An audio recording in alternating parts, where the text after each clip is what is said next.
It began with an envelope that should never have existed. A thin rectangle of cream paper, sealed with a trembling hand, left at the edge of the railing above the Seine just before dawn.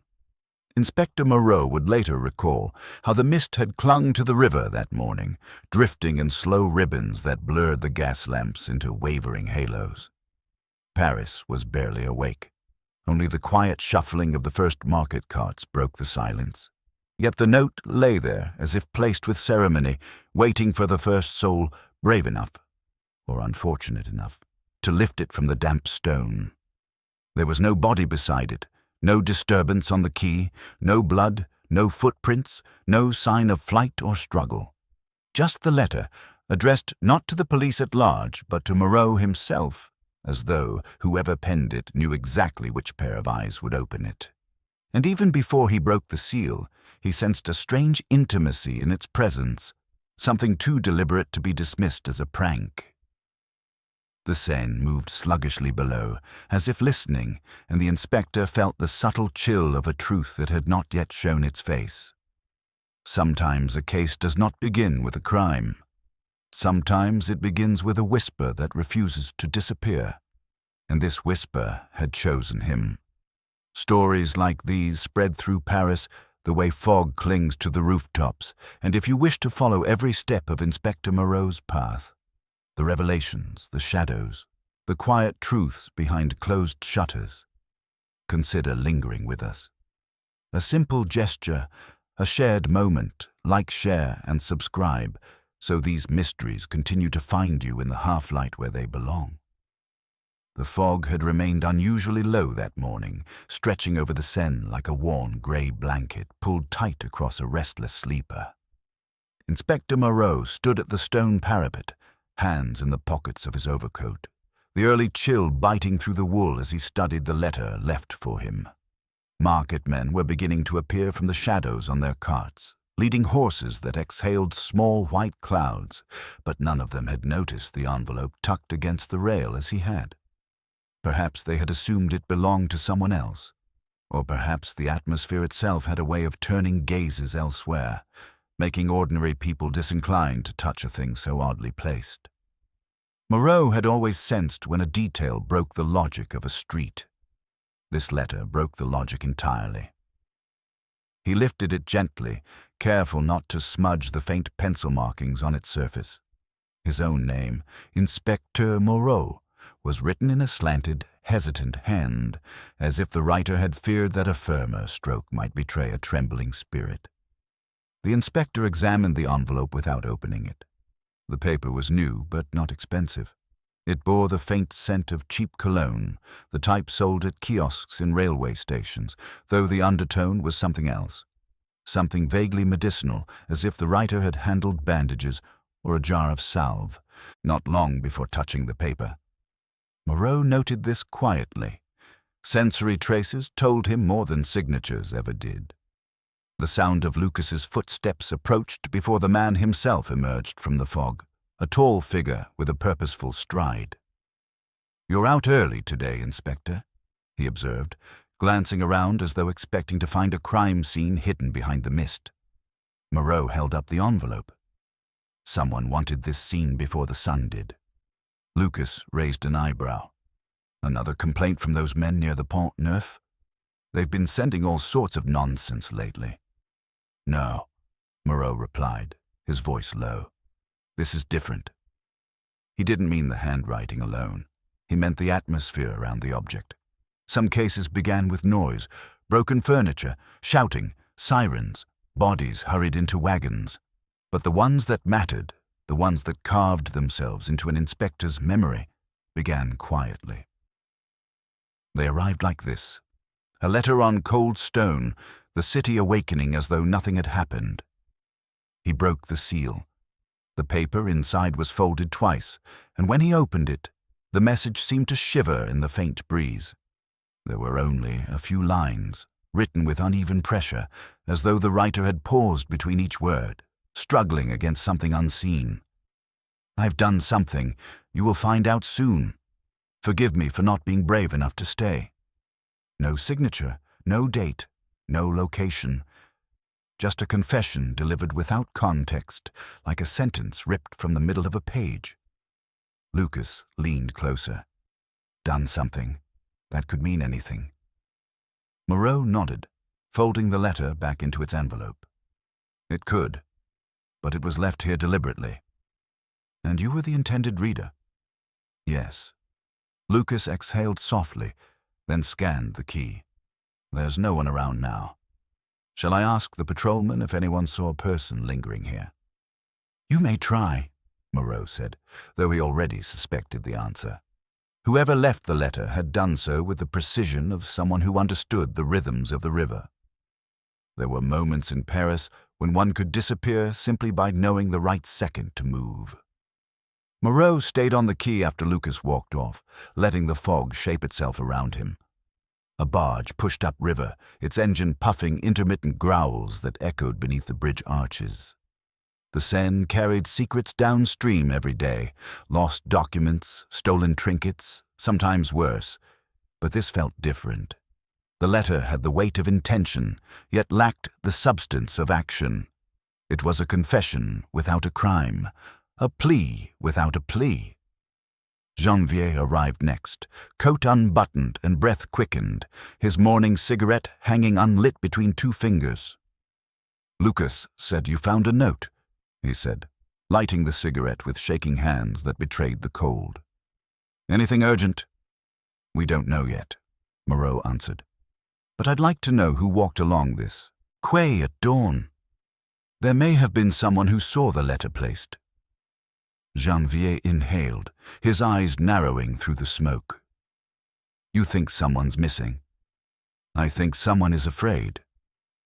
They began to walk the length of the quay, speaking to the few early risers who ventured along those damp stones.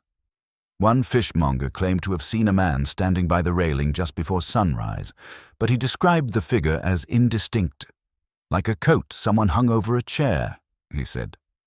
A woman carrying a basket of washed linens insisted she had heard nothing at all. A boatman suggested a stranger had boarded his vessel the night before, though he could not describe the man's face beyond a tired expression. None of this formed a picture. It was the sort of inconsistency Moreau had learned to accept in the first hours of a puzzle. People remembered shadows more readily than details, and shadows were often shaped by their own fears. By the time the sun began piercing faintly through the fog, Moreau felt the weight of the letter differently. It had not been written in panic. It had been written in sorrow. The phrasing was too controlled, too deliberate to belong to someone fleeing after a violent act. It carried the cadence of a man rehearsing his final words, the tone of someone seeking absolution from himself rather than from the law.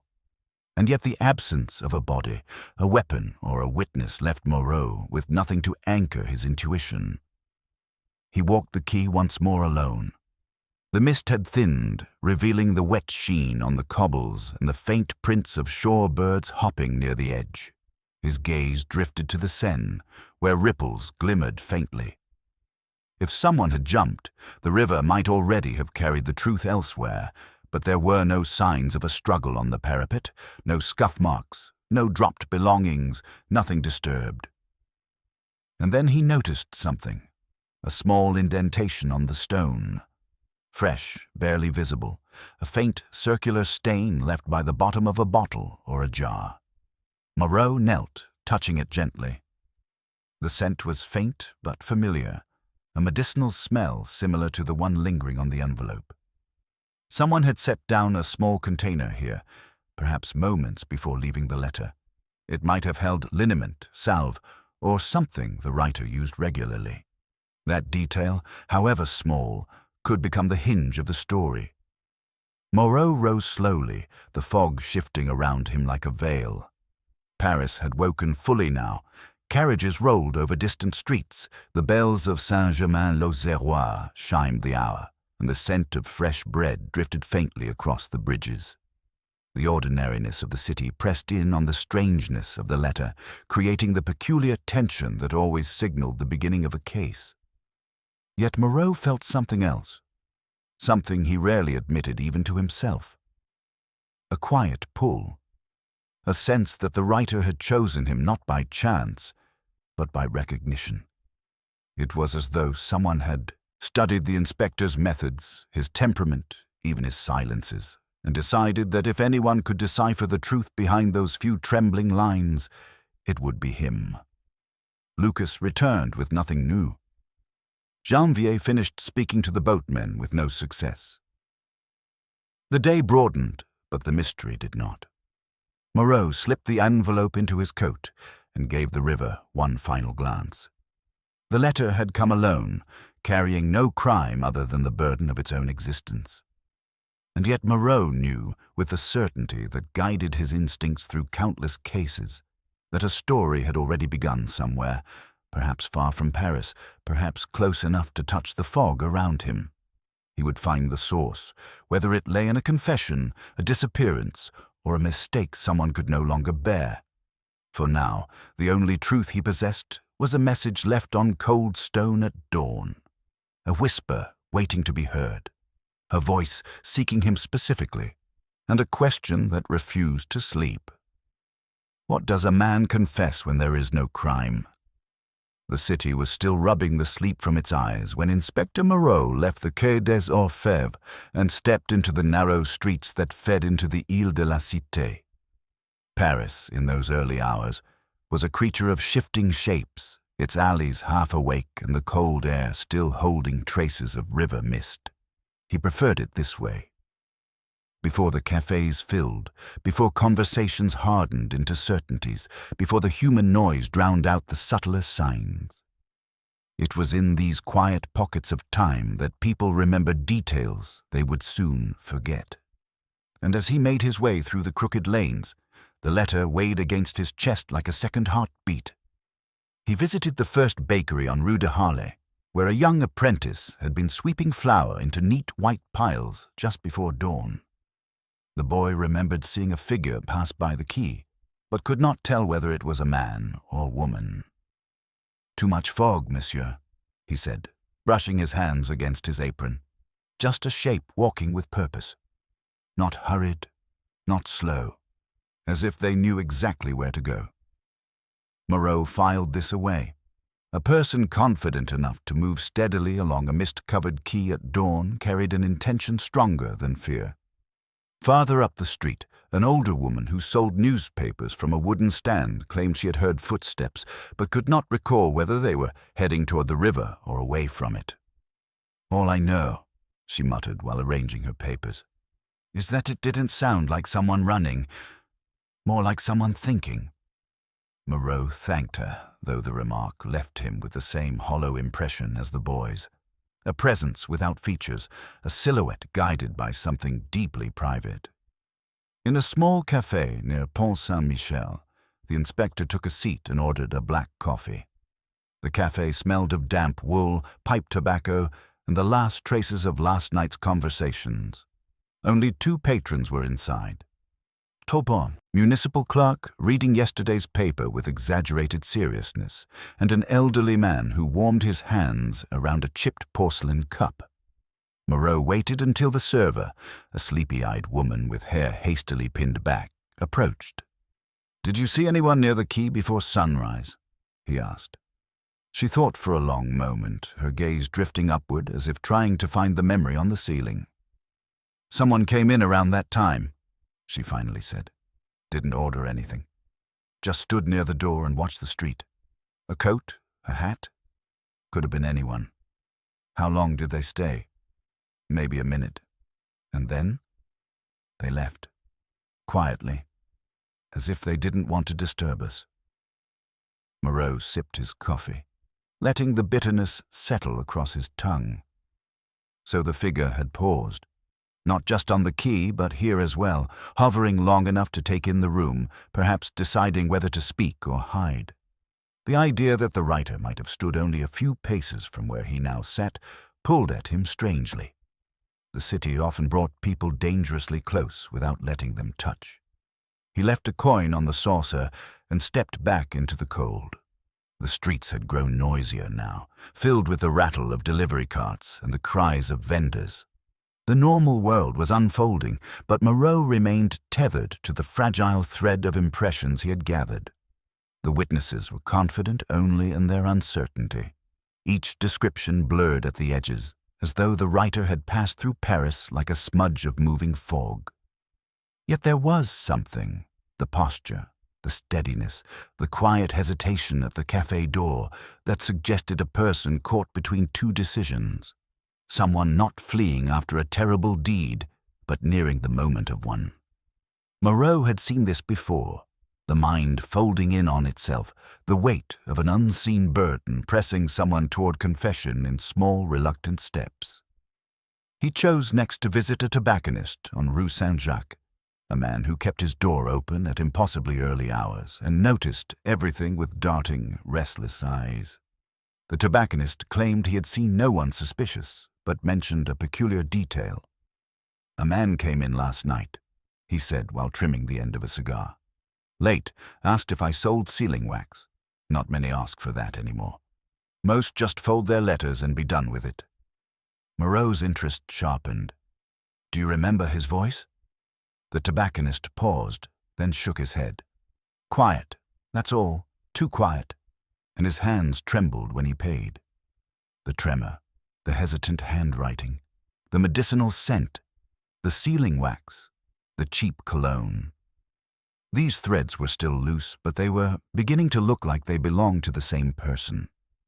Moreau stepped back onto the pavement, the winter sun rising weakly above the rooftops, and felt that the writer was not a man accustomed to deception. More likely, a person collapsing beneath guilt that had no outlet.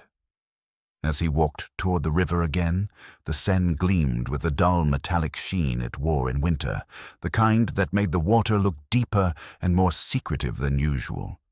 People gathered along the parapet, some observing the boats, others hurrying past the cold breeze. Moreau watched them briefly, wondering if the writer had stood among them not long ago, blending into the quiet anonymity of the morning crowd. Janvier found him there.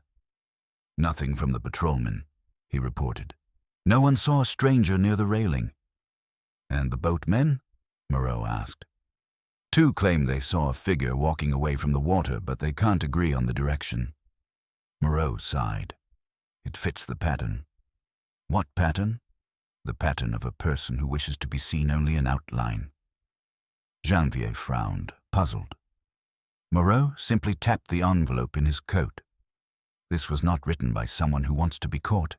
It was written by someone who wants to be understood. Janvier's confusion deepened, but he said nothing more. He had worked with Moreau long enough to accept these early intuitions, though he rarely grasped them fully. Few did. Moreau himself did not pretend they were infallible. They were merely currents in the air he had learned to read. The inspector resumed his walk, following the river toward the Latin Quarter. Here the streets twisted like threads pulled tight, their stones worn smooth by students, vagrants, poets, and the countless anonymous wanderers who drifted through Paris, seeking a place that felt less temporary. He questioned a bookseller arranging crates outside his shop, but the man had no recollection of any dawn visitor. At a small grocer's, a young woman insisted she had heard footsteps running, but her account contradicted nearly every other witness. Yet as Moreau retraced the writer's likely path, something shifted. The city no longer felt wide. It felt narrowing, as though funneling him toward a smaller, more private truth. A voice without a face, a confession without a crime, a path walked by someone who carried sorrow like a stone close to the heart. He stepped briefly into a courtyard behind an old iron gate where laundry hung motionless in the brittle air. No one was there, but the silence was suggestive. He imagined the writer pausing here, steadying himself, perhaps unfolding the envelope before sealing it once more. Perhaps hearing, in the quiet, fabric-draped enclosure, the weight of his own breath echo back at him. Moreau felt, suddenly and deeply, that whoever had written the letter had not vanished into the vastness of Paris. They were still within reach, still walking streets he could walk, still breathing the same cold air. He returned to the quay, studying the place where the letter had been left. The imprint of the small jar was still visible. The river drifted past him, slow and resigned, and in that drifting water he sensed the truth he had been circling since dawn. The writer was not disappearing. The writer was waiting. Somewhere in these streets, a trembling hand was preparing the next message, the next gesture, the next step in a story that had not yet decided whether it was a crime or a cry for help. And Moreau felt the first small tightening of the invisible thread linking him to that unseen stranger. The case had not widened. It had become intimate, a voice calling his name without ever speaking it. By the time Inspector Moreau returned home that evening, the sky above Paris had darkened into a muted slate, and the first hints of night pressed gently against the window panes. The small apartment on Rue du Cherche-Midi was modestly lit, a warm contrast to the chill outside, with the scent of simmering stew drifting down the hallway. Madame Moreau had always kept their home as a haven from the shifting uncertainties of his work, a place where silence was gentle rather than suspicious, where shadows meant rest instead of secrets. Yet even before he hung his coat upon the peg, she glanced up from the kitchen doorway with that perceptive stillness of hers, a look that penetrated his composure more easily than any question from Janvier or Lucas. "You're late," she said softly, wiping her hands on a linen towel. Not accusatory, not disappointed, simply acknowledging the subtle disruption in their usual rhythm. Moreau offered a faint smile. A letter found at dawn, nothing else. No name, no context. He hesitated, then added, "But it was addressed to me." Her eyes narrowed slightly, not in suspicion but in thought. She motioned for him to come in, and they moved to the dining table, where a small lamp cast an amber glow across the room. She had set 2 bowls of stew, a loaf of fresh bread, and a bottle of wine. The quiet clatter of cutlery and the gentle hum of the lamp filled the space between them. Moreau felt the day's weight settle into his bones as he took his seat. Madame Moreau watched him as he tore a piece of bread. "This letter," she said, "it troubles you." "It puzzles me," he replied, "and perhaps puzzles me too deeply for something so brief." He reached into his coat and placed the envelope gently on the table between them. She did not open it, but studied the handwriting, the slanted strokes that hinted at an unsettled hand. "He writes as though on the edge of something," she murmured. Moreau nodded. "And yet he gives us nothing. No name, no threat, no confession clear enough to define. Only the suggestion that something has been done, something I'm meant to discover." She drew back slightly in her chair, her fingers resting lightly on the tablecloth. "Not all who write such things seek punishment," she said after a moment. "Sometimes they seek recognition. They wish someone to understand before they disappear." Her insight struck him harder than he expected. It was not the first time she had offered a perspective he had not yet considered fully. Madame Moreau possessed a quiet intuition shaped by years of observing her husband return home with the residue of other people's tragedies clinging to his clothing, their stories lodged behind his eyes even when he tried to hide them. She knew when a case carried a certain heaviness, a certain intimacy, and she knew this letter was precisely that. He sipped the stew, tasting little. "I spoke to witnesses," he said, partly to fill the silence, partly because he needed to voice the fragments out loud.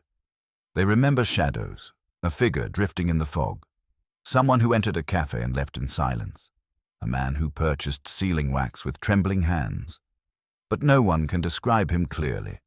It is as if he chose to be seen without being noticed." "And yet he wanted you to notice the letter," she reminded him gently.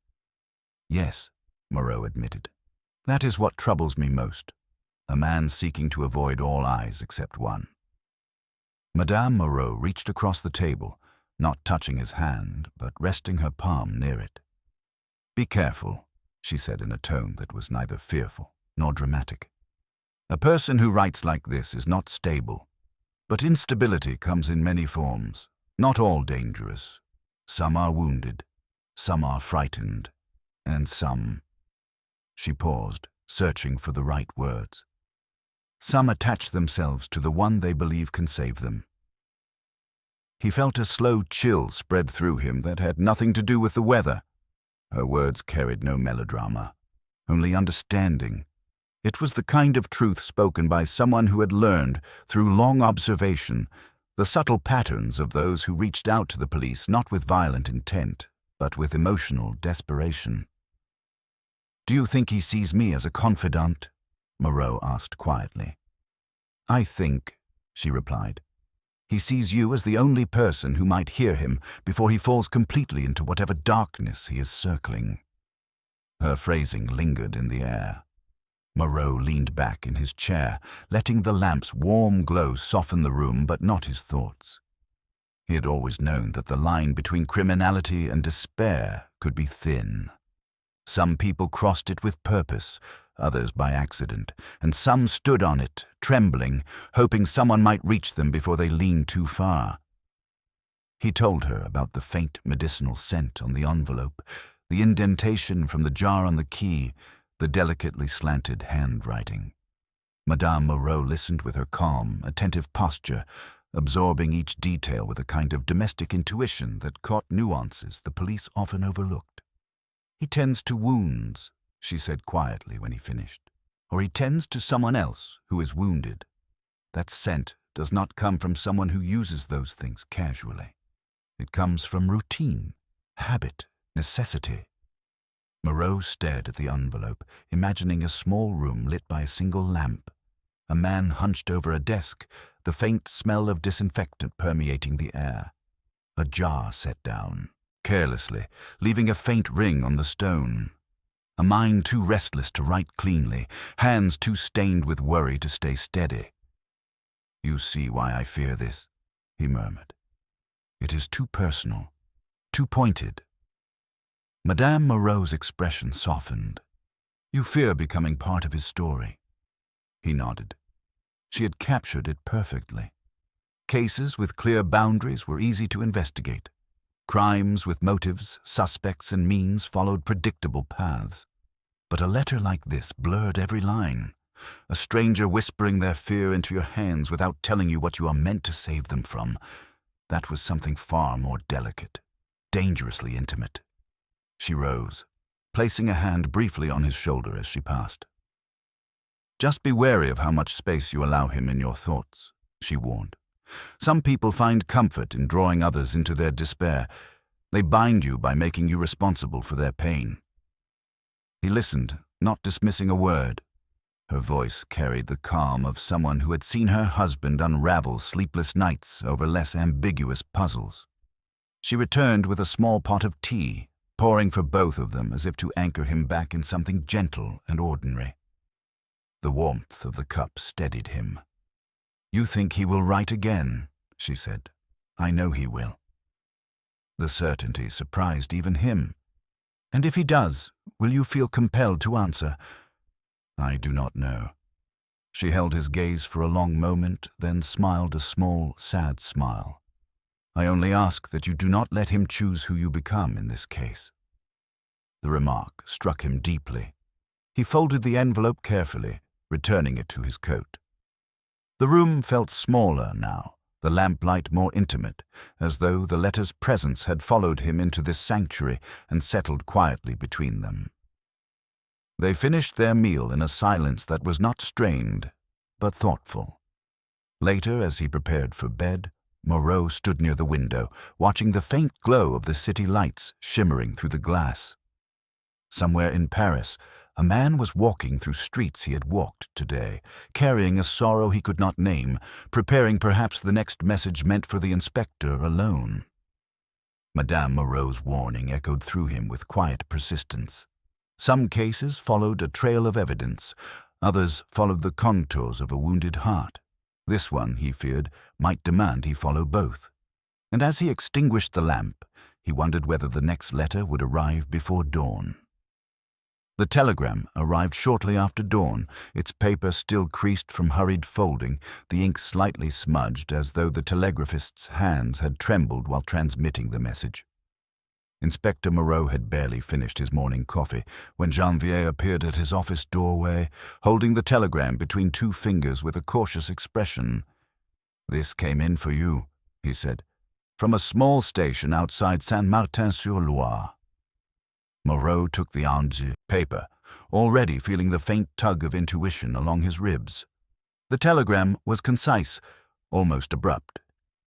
"Man missing since yesterday. Room discovered with signs of abandonment. Handwriting found on scrap matches. Style of letter addressed to you. Request advice." He read it twice, then folded it neatly and slipped it into his jacket. Saint-Martin-sur-Loire was the sort of town where people noticed when a man forgot to close his shutters or failed to greet the baker on his morning rounds. A disappearance there meant far more than one in Paris. It meant rupture. It meant someone had stepped out of the life that held them tightly, leaving only echoes behind. "I'll need a train ticket," Moreau said quietly. Janvier blinked. "Today?" "Yes. Now." Lucas, who had overheard from the corridor, frowned. "But we still don't know whether the letter points anywhere at all." "We do know," Moreau replied, "that a man wrote it while struggling with something grave. And now a man is missing, one who writes the same way." He paused, closing his coat. "I won't ignore that." The provincial trains were slower than the ones that connected the larger cities, their schedules wavering with the moods of the countryside, but Moreau managed to find a departure within the hour. As the engine sputtered and the train lurched forward, he settled into a worn seat by the window. A faint dusting of frost coated the glass, blurring the fields beyond into pale shapes that shifted as the train moved. The landscape unfolded with an austere stillness. Rows of leafless trees stretching thin fingers into the cold morning air, small stone cottages huddled against the wind, narrow footpaths disappearing between hedges, stripped bare by winter. Smoke rose from distant chimneys in thin, wavering columns, the only sign that people still clung to warmth in that quiet world. Moreau watched it all with the silence of a man accustomed to letting his thoughts unfurl without interference. The rhythm of the wheels against the tracks became a kind of metronome, steadying something unsettled inside him. He considered the missing man. If he was indeed the author of the letter, then something must have driven him to leave Paris.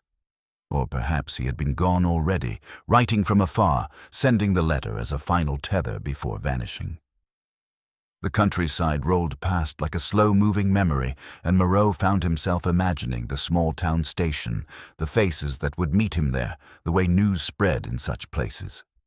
People in provincial towns spoke cautiously at first, but once they trusted you, their stories spilled out in floods. He leaned back, folding his hands, and allowed the tension of the last 2 days to settle into a quieter determination. When the train finally arrived at Saint-Martin-sur-Loire, the air that greeted him was sharper, colder. The station platform was nearly empty, save for a station clerk smoking a cigarette and stamping his feet against the cold. A dog barked somewhere beyond the tracks. The inspector stepped down, adjusting his scarf, and approached the clerk. "Inspector Moreau from Paris," he said, showing his identification. The clerk straightened immediately. "Ah, yes, monsieur. Chief Renard said you were coming. He's waiting at the edge of town." Moreau thanked him and began walking toward the narrow road that led into the village. The houses stood close together, their stone facades weathered by age and wind, their shutters, painted in muted shades of blue and green, now chipped at the edges. Smoke wafted from a chimney and disappeared into the pale morning sky. Chief Renard met him near a small roundabout, his heavy coat buttoned to the throat and his face flushed from the cold. "Inspector," he said, shaking hands. "A strange business, this. We don't see much trouble in Saint-Martin, but when it comes quietly, and that's what worries me." "Tell me about the missing man," Moreau said.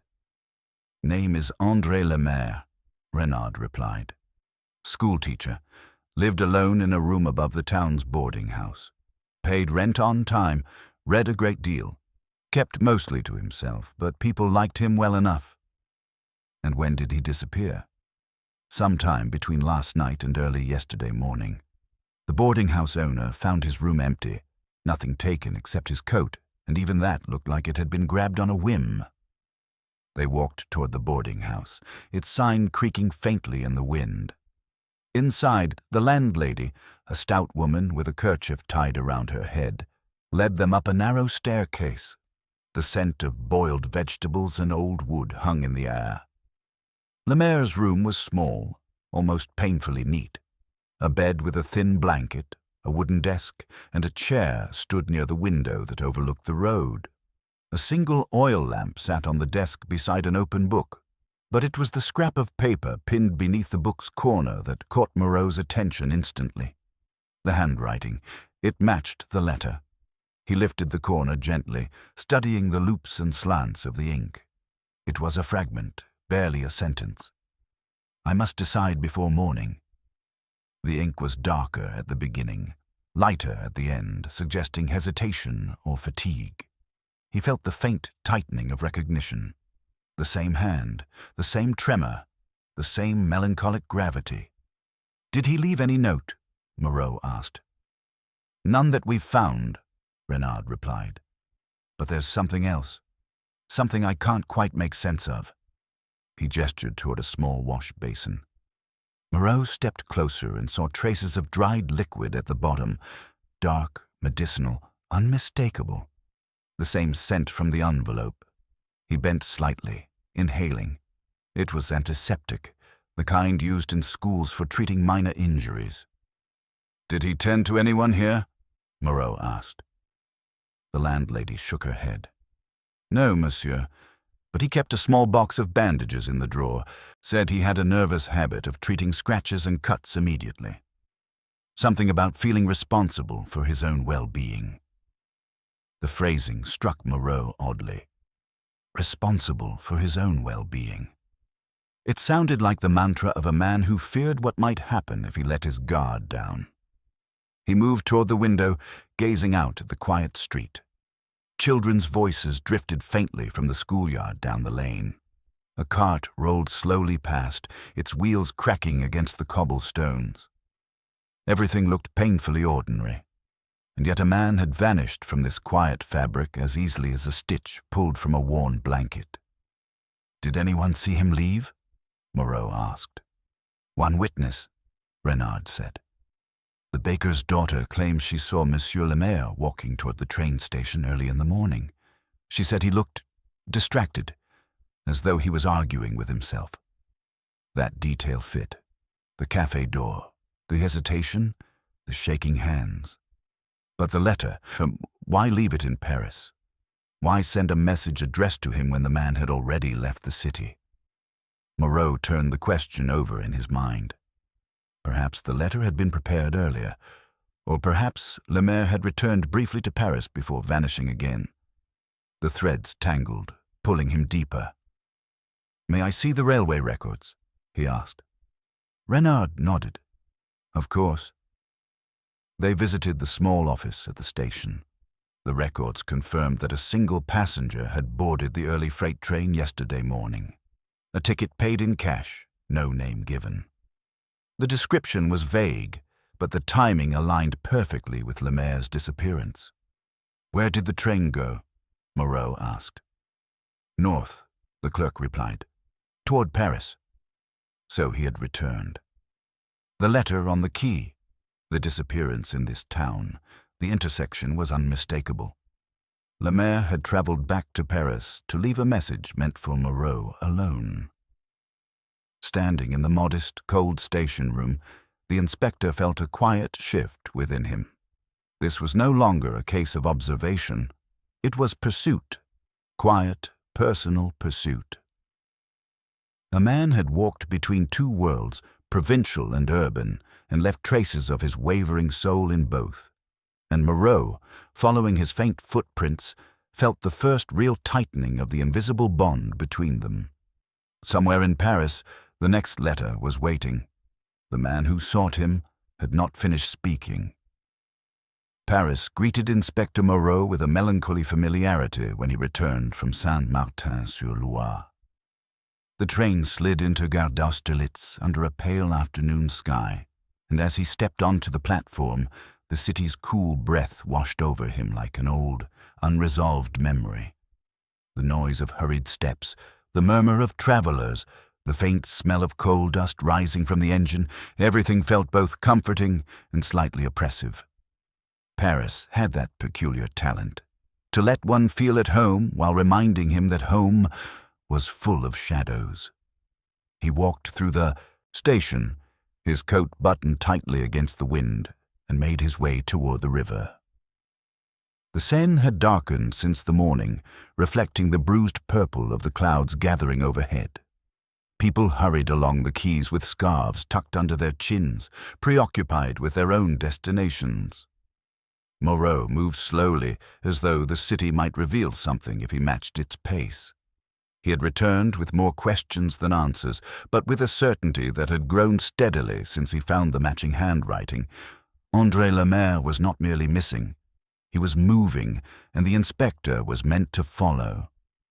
By the time he reached the Latin Quarter, shadows were lengthening along the narrow streets. Lamps flickered to life one by one, soft halos blooming against the stone facades. Moreau had the uneasy impression of being watched, not by a single figure, but by the entire city, as though it knew he carried something delicate and unresolved in his pocket. The letter felt heavier now, its weight shifting each time he moved. He stopped at a familiar café on Rue de l'École de Médecine, a small establishment where he sometimes took his coffee on evenings when the Quai des Orfèvres felt too stifling. The windows fogged easily in winter, creating warm golden rectangles that glowed against the cold street. Tonight, however, something made him hesitate before entering. A man sat alone near the window. Moreau saw him only as a reflection at first, a pale shape behind clouded glass, sitting perfectly still while the rest of the café hummed with quiet life. The man's posture was rigid, his shoulders drawn inward as though folded around a private storm. He faced the room, not the street, yet somehow Moreau felt the man's gaze passing through the foggy pane directly into him. A prickle ran along his spine. He stepped closer. The lamps inside created warm reflections across the glass, distorting the man into shifting fragments. But as Moreau adjusted his angle, the face became clearer, thin, tense, marked by long nights of worry. The eyes were shadowed, not from exhaustion alone, but from something deeper, something unresolved. The man lifted his cup, paused mid-gesture, and lowered it slowly. Then, without warning, he stood, placed a few coins on the table, put on his dark coat, and moved toward the door. Moreau remained still. He did not wish to appear as though he were pursuing him, yet he could not ignore the tug of instinct. The café door opened, releasing a warm breath of coffee and tobacco into the cold street. The man stepped out, his hat pulled low, and walked briskly down the sidewalk without looking back. Moreau followed at a distance, careful not to intrude upon the man's awareness. Something in the stranger's movements carried the same tremor he had seen in the handwriting, the same hesitation at the café door described by the server that morning. They turned onto Rue Monsieur le Prince, where the wind funneled through the narrow passage like a whisper meant only for those who listened closely. The man slowed near a small bookshop, paused as if considering entering, then continued walking. Moreau kept a consistent distance, observing the rhythm of the man's gait, rapid steps punctuated by abrupt pauses as though he were continually arguing with himself. The stranger stopped at the corner where a street lamp flickered weakly against the dusk. He glanced up and down the street, his breath forming brief white plumes. Moreau, standing in the dim spill of light from a shuttered storefront, could see the man's face more clearly now. It was sharp-featured, with hollow cheeks and eyes that seemed perpetually on the verge of tears, the kind of face that had aged more from fear than from time. For a moment, the man turned his head slightly, not toward Moreau but toward the pavement, as if listening to an inner voice rather than seeking danger. Then he crossed the street abruptly, nearly colliding with a passing carriage. The horse snorted, and the driver shouted a curse, but the man barely reacted. His steps grew faster, almost frantic. Moreau followed at a quicker pace now, realizing that hesitation might mean losing him entirely. They reached a small square framed by shuttered windows and leafless trees. A few lamp posts cast faint pools of light across the paving stones. The man stepped into the center of the square, turned once in a slow, disoriented circle, then abruptly headed toward a narrow alley leading downhill. Moreau reached the edge of the square just as the man disappeared behind the bend. He quickened his stride, but as he turned the corner, the alley stretched empty before him. No figure, no echo of footsteps, only a lingering scent, something faintly bitter, faintly medicinal. Moreau stood still, listening to the quiet.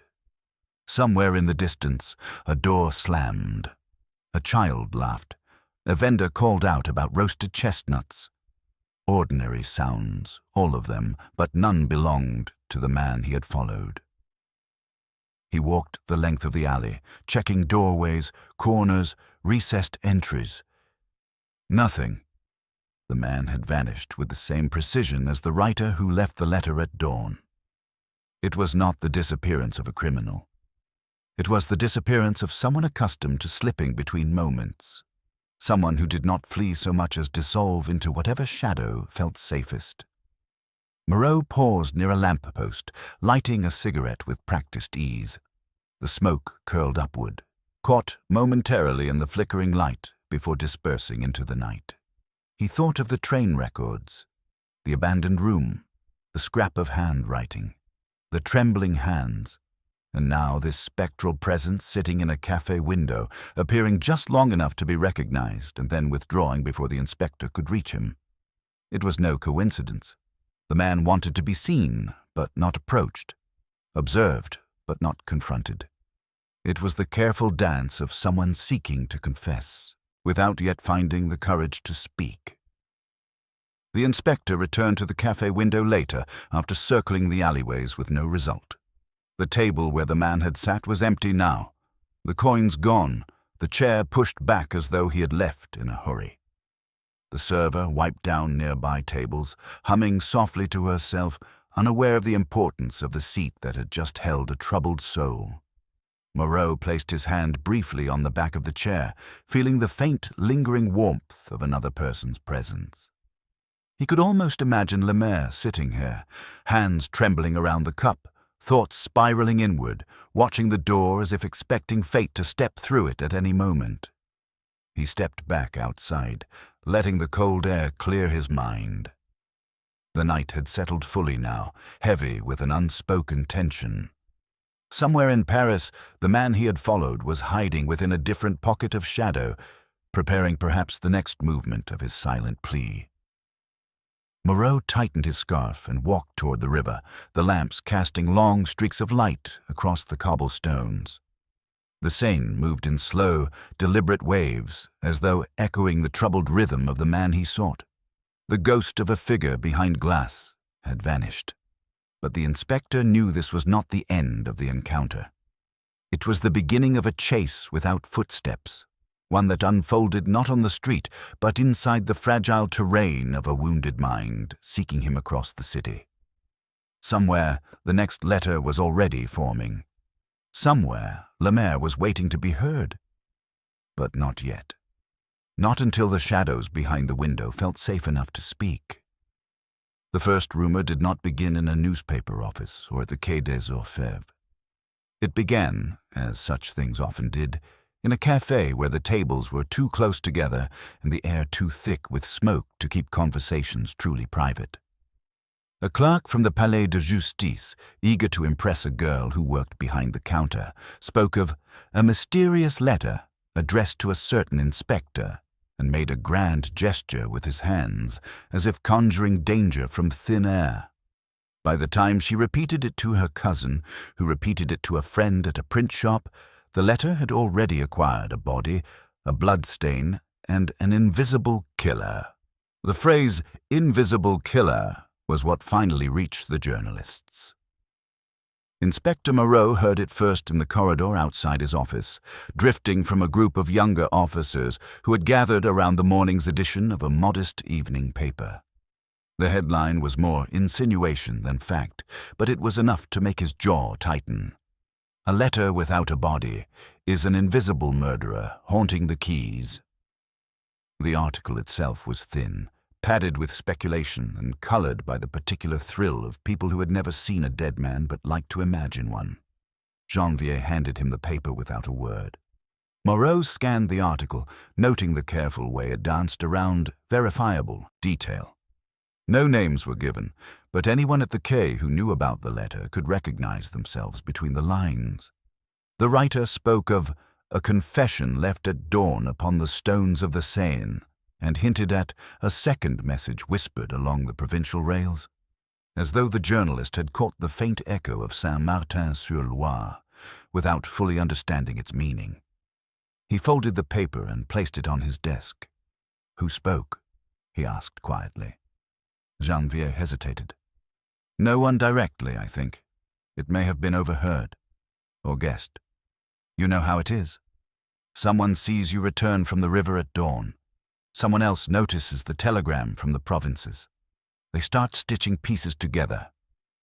And when they lack thread," Moreau said dryly, "they use imagination." He could feel the case slipping, ever so slightly, from the private space between him and Lemaire into the larger, restless body of the city. Rumor was a kind of second river flowing through Paris, less visible than the Seine, but more dangerous when it overflowed. He had seen cases distorted beyond recognition by whispers that attached themselves like barnacles to every fact. Lucas appeared in the doorway, his expression clouded. "The commissioner has heard about the article," he said. "He wants reassurance that we are not harboring some sensational scandal." "Harboring," Moreau repeated quietly, "as though we were sheltering it under the stairs." Lucas shrugged. "He fears the press more than the letter, I suspect." Moreau followed him down the corridor to a cramped office where the commissioner sat behind a desk overloaded with papers and official stamps. The man's eyes were sharp but weary, the eyes of someone constantly calculating the distance between truth and public tolerance. "You understand," the commissioner began, before Moreau had even taken a seat, "that we cannot allow this to grow into foolish talk of an invisible murderer. The public has enough anxieties without inventing new ones. What is this business with letters and missing teachers?" Moreau answered calmly. He described the first letter, the lack of a body, the ambiguous phrasing. He spoke of the provincial disappearance, the scrap of matching handwriting, the traces of antiseptic. He did not embellish, did not dramatize. He simply laid the facts on the desk between them like cards in a quiet game. The commissioner listened, drumming his fingers lightly. "So, at present, you have a troubled man who may or may not be on the verge of doing something grave, and a city that has already decided he has done it." "In essence," Moreau said. "And you believe he is not dangerous?" "I believe," Moreau replied slowly, "that his greatest danger lies inward. But a mind turned inward long enough can become dangerous outwardly as well." The commissioner sighed. "Very well. Continue to investigate. Find him if you can. But keep this as quiet as possible. If the press begins calling him the letter murderer or some such nonsense, we will spend more time calming the public than seeking the truth. We cannot afford that." Moreau left with a familiar sensation, the feeling of walking a tightrope between duty and discretion. The city demanded reassurance, yet the case demanded patience, and patience did not photograph as well as panic. That afternoon, Paris seemed to hum with a different energy. In a café near the Pont au Change, two men argued over a copy of the paper, one insisting the letter was a hoax, the other swearing he had heard from a friend of a friend that a corpse had already been pulled from the Seine. At a tobacconist's, a woman claimed the police were hiding evidence of a madman who chose victims at random along the river. Children invented games about an unseen killer who left notes under cushions and behind shutters. The rumors expanded like smoke, seeping into every corner. Moreau walked among these conversations like a ghost of his own investigation. No one knew that the man they discussed in such fevered tones might at that very moment be sitting alone in a dim room, holding a pen over blank paper, fighting the urge to write again. When the second letter finally arrived, it did not come to the quay or the station. It arrived directly at the Quai des Orfèvres, slipped among ordinary correspondence as though it were another dull report from a district inspector. Only the handwriting set it apart. Moreau's eye caught it immediately. A slender envelope, addressed to him, the same uncertain slant, the same tentative pressure of ink. He felt a small, almost imperceptible tightening in his chest. He took it to his office, closed the door, and sat at his desk. For a moment, he did nothing but listen to the faint noises of the building around him, the scratch of pens, the distant murmur of voices, the occasional ringing of a telephone down the hall. Then he broke the seal. The letter inside was longer this time.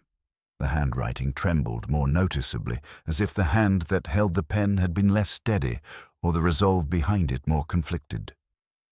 "You have not yet found me," it began. "I did not think you would. It is not your fault. I chose places where no one truly looks. But I know you are searching. I can feel it in the way people glance at me in cafes, as though expecting me to speak your name." Moreau read slowly, absorbing each line. The writer did not mention a crime. Instead, he wrote of sleepless nights, of a sense of being already dead while still breathing, of students' faces blurring together into a single, accusing stare. He wrote of a mistake made years ago, not described, not dated, only alluded to, as though the mere shape of naming it might crack his resolve entirely.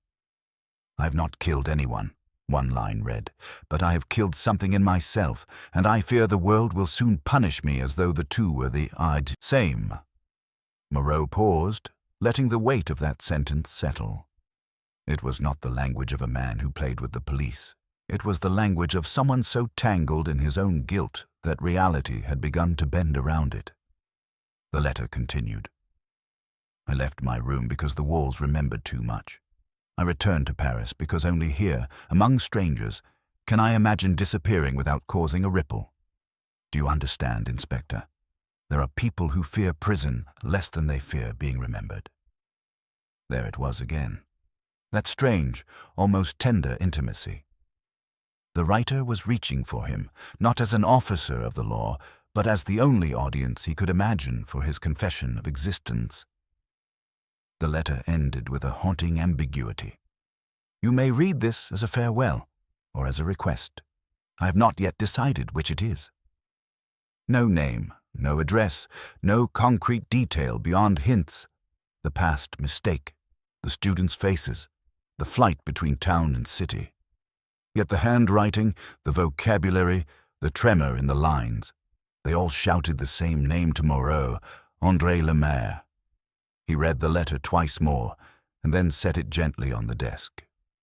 Outside, he could hear distant laughter in the corridor, the careless sound of men who believed life to be simple and orderly.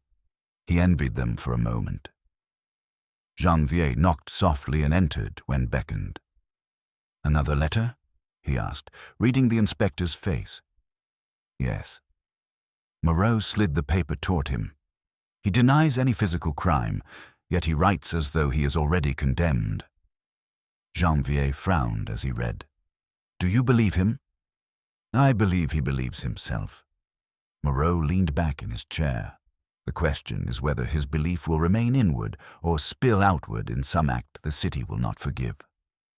Outside, the rumors along the Seine continued to grow, painting the writer as a shadowy killer.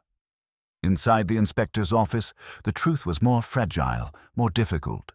A man who had done something he could not name, who feared a punishment perhaps no law would recognize. And somewhere between those two versions of him, Lemaire walked the streets of Paris, unseen yet deeply felt. Moreau folded the letter carefully. He knew now that the case was no longer about proving a crime. It was about reaching a man before he created one to match the punishment he already carried in his mind.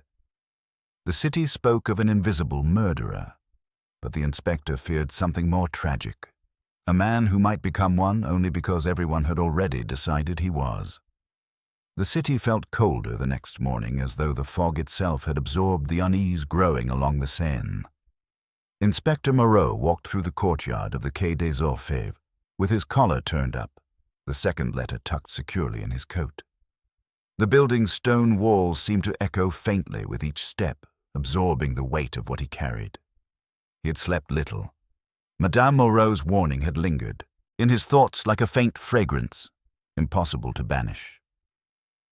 Lemaire's words, trembling across the page, had joined it, creating a quiet chorus inside him that made the morning feel heavier than the one before. He entered his office to find Lucas waiting, a thin stack of papers under his arm. "We've been going through missing persons records," he said, placing the papers on the desk. "No recent disappearances that match a violent pattern, no unclaimed bodies along the river. In fact, no evidence of any crime at all." "Except the one the city has invented," Moreau replied, sitting down. Lucas gave a small sigh. "They're calling him the Fog Letter Phantom now." He made a helpless gesture with his hand. "A school teacher from a small town becomes a phantom in 2 days. That's Paris." "Paris always prefers ghosts to the living," Moreau murmured. Lucas hesitated before adding, "There's something else. A journalist has asked to meet with you. Claims to have information, though I suspect he only wants confirmation." Moreau shook his head once. "No meetings with the press?" "Not yet." Lucas nodded, leaving without another word. It was a relief, brief but welcome, to sit alone. Moreau unfolded the second letter again, studying the wavering lines in the morning light. It felt less like a confession and more like a plea pressed between the folds. Yet a plea from a man already slipping into resignation. He reread the final line. "I have not yet decided whether this is farewell or request," and felt that subtle tightening in his chest again. It was nearly midday when Janvier appeared at the door, hair tousled from the wind. "Inspector," he said, slightly breathless, "we've received something, not a letter this time. A man came to the station and asked for you specifically." Moreau straightened. "Who?" "He didn't give a name, said he couldn't stay. He only left this." Janvier handed him a small folded sheet, thinner than the 2 letters, as though torn hastily from a notebook. The handwriting was the same. Moreau unfolded it carefully. The message was short, raw, and written with far less control than the previous ones. "I tried to speak today. I failed. I saw you near the cafe window. I was not ready for your eyes. Forgive me. I am losing myself." Moreau's breath slowed. So the figure behind the glass had indeed been him. Lemaire had circled him like a frightened bird, unsure whether the hand offering help might close into a fist. The note added only one more line, almost an afterthought. "If I disappear entirely, it will not be by choice." He folded the note with a steadiness he did not quite feel. "Where was this delivered?" he asked. "At the front desk." The man didn't wait. The sergeant said he looked ill. That single word, ill, struck with quiet force. Ill could mean many things, physical, emotional, mental. But in Lemaire's case, it meant danger of another kind, the kind that turned inward until it erupted outward. Moreau rose and took his coat. "I want every officer near the Seine alert, quietly, discreetly. If he is walking along the river, he must be found before he takes another step toward whatever he imagines is coming." As he stepped outside, the sky had turned the color of tarnished pewter. A thin rain had begun to fall, threading down the gutters with soft insistence. Paris looked blurred around the edges, as though its sharpness had been softened by Lemaire's unraveling mind. Moreau walked toward the river, each footstep quicker than the last. He retraced the path from the previous night. The cafe, the window, the narrow square, hoping for the slightest hint of where Lemaire might next drift. The city felt strangely hollow, not in absence of people, but in absence of clarity. He passed faces that seemed vaguely troubled, perhaps by the rumors swirling in the papers, or perhaps because, beneath their ordinary routines, they sensed the presence of a man on the verge of vanishing completely. At the cafe, the server recognized him. "You're looking for that man again, aren't you?" she asked, drying a cup. Moreau's expression was answer enough. "He was here earlier," she whispered, glancing toward the window as if he might still be seated there. "Not long before you arrived. He didn't sit this time. He just stood near the doorway as if he wanted to turn back but couldn't." "What direction did he walk when he left?" "Toward the river." Moreau felt a familiar, grim steadiness settle over him. He stepped back into the rain and moved swiftly toward the quays. The Seine flowed gray and heavy, swollen from the recent weather. People walked briskly under umbrellas, but none spared him more than a passing glance. The inspector scanned every figure, every pause, every coat's silhouette against the wet stones. Halfway across the Pont Saint-Michel, he saw a man leaning over the railing, not dramatically, not with the wild desperation of someone ready to jump, but with the slow, almost reverent posture of someone speaking silently to the water below. Moreau approached cautiously. The man did not turn, though his shoulders tensed. When Moreau finally stood a few steps behind him, he spoke gently. "Monsieur le Maire." The man froze. His breathing hitched. Slowly, as though lifting a great weight, he turned his head. The wet brim of his hat shaded his eyes, but Moreau could see the exhaustion carving deep lines across his face. "You shouldn't know my name," Lemaire murmured, voice trembling. "I know only what you have shown me," Moreau replied. Lemaire let out a fragile, trembling sound, half laugh, half sob. "Then you know too much, and not enough. Come away from the edge," Moreau said softly. Lemaire shook his head. Not violently, but with the exhausted finality of a man convinced his decision had already been made somewhere far, beyond his control. "I have not killed anyone," he whispered. "Not with my hands. But I killed something in myself long ago, and I cannot relive it anymore."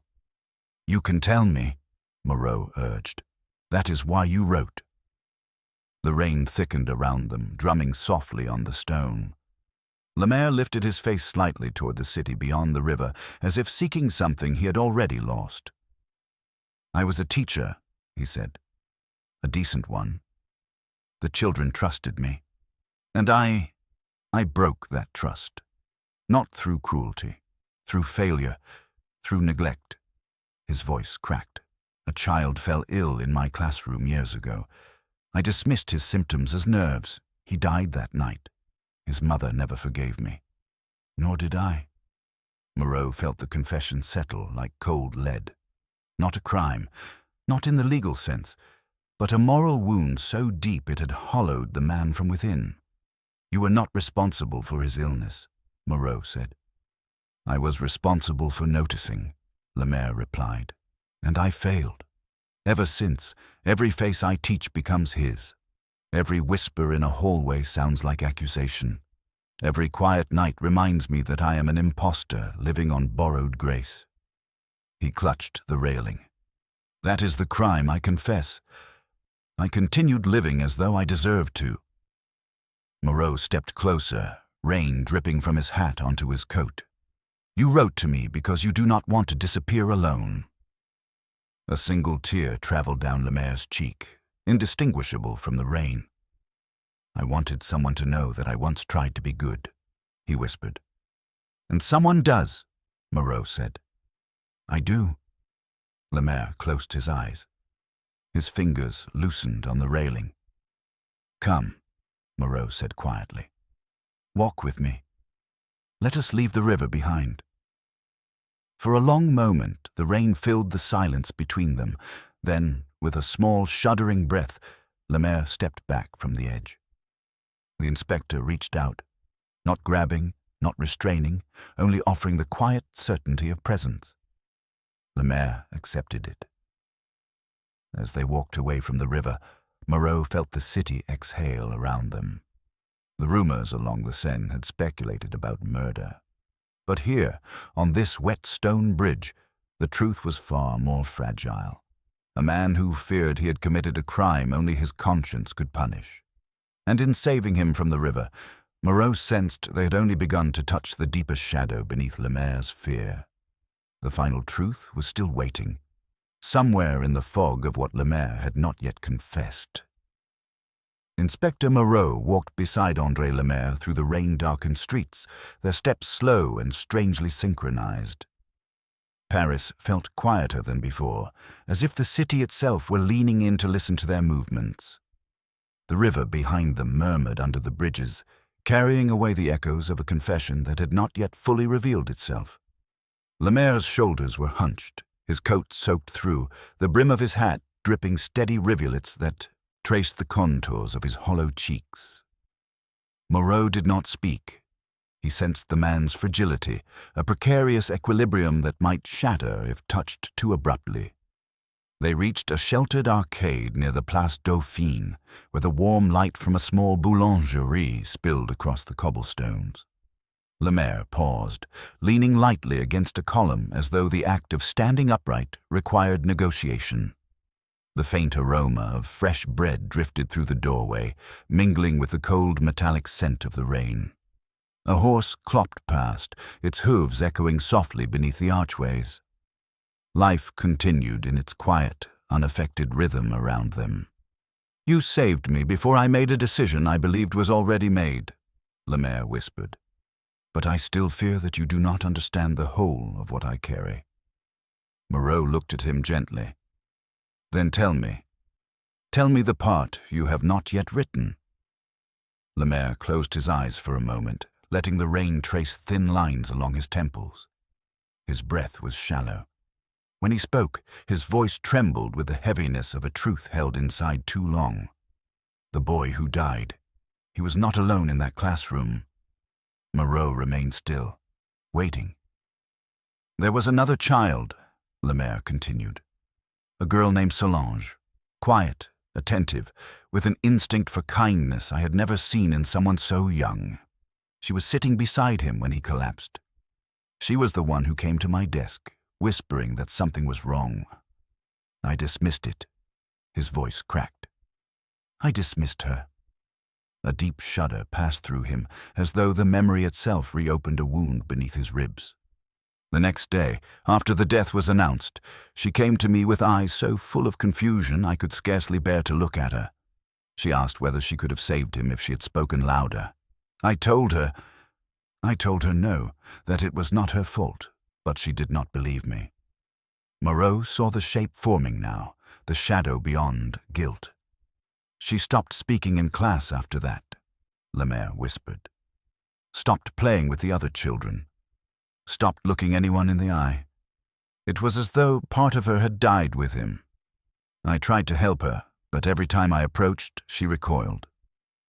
And the parents," he shook his head. "They believed I'd failed their son and, by extension, their daughter. They withdrew her from the school that winter." He swallowed hard. "I never saw her again."